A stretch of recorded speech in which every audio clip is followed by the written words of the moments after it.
Hey, what's up, YouTube? In this video, we're talking about copy and creatives testing and how they can be the secret weapon to finding winning ads. Strap in and let's dive straight into it.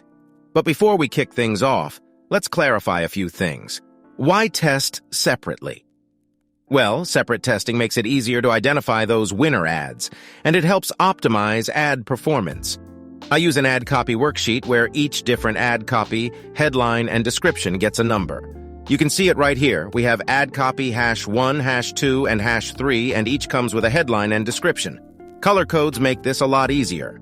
Yellow is a new ad copy, green is the best performing, purple means poor performance, and red is a reject.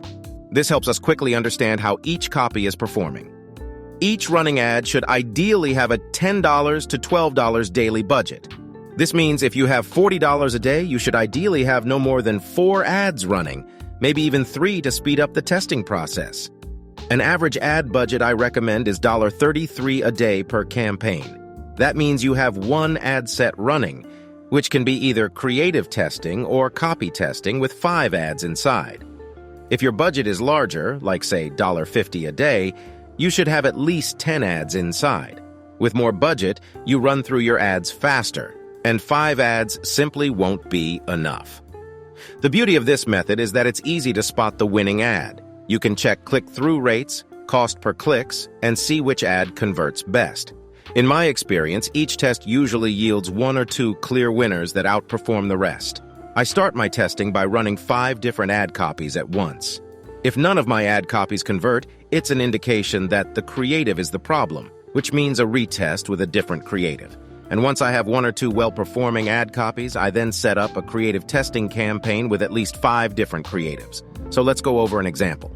Here, I'm testing ad copies #15, #16, #17, and #18. All the same creative, but different ad copies. Now let's examine the performance. As you can see, #16 was the winner with a slightly lower cost per lead, the most link clicks, and a lower cost per unique link click. With our winning ad copy identified, it's time to highlight it in the worksheet and start testing creatives. During the creative testing, our cost per lead improved from $56 to $12, and we generated over 100 leads with 1 ad copy only. Within this, we identified 2 clear winner creatives, giving us a stellar click-through rate and a cost per click under $1.50. The takeaway? Don't jump into another campaign as soon as you find the winners. Let them run and generate as many leads as possible. When the cost per result starts to climb, then it's time to test new copies with the winning creatives. And that's it for today's video.